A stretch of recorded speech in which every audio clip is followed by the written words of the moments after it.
ও মানে পুরো ডিপ স্লিপে আর একটা হাফ প্যান্ট পরে বক্সার পরে শুয়েছিল। আর একজন মহিলা, আমাদের নতুন সোসাইটি পাশের ফ্ল্যাটে একটা ছেলে, ওকে তেল মাসাজ টাসাজ করছিল তোর জ্ঞানটা ফেরানোর জন্য। বলছে অ্যাম্বুলেন্স আনলাম, অ্যাম্বুলেন্স ছাড়ো। আমি তো কি স্পিডে গাড়ি চালিয়ে গেছি, আমি ওকে গাড়িতে ওঠানো করে আমি গাড়ি চালিয়ে যখন আমি 3 তলা থেকে আমি যখন আন্টি ও মনে নেই আর তুমি তাড়াতাড়ি আসো, ওকে অ্যাম্বুলেন্স। আমি বলছি কী হয়েছে, ওকে তুমি অ্যাম্বুলেন্স দেখো, আমি আসছি, এক্ষুনি আসছি।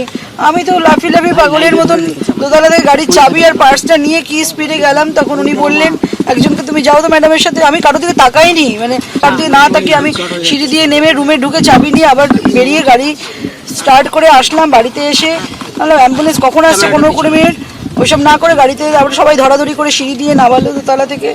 গাড়ির পেছনে বসালো, দুজন বসলো, আমি চালিয়ে সামনে একজন বসলো, আমি নিয়ে ওই হতে গেলাম।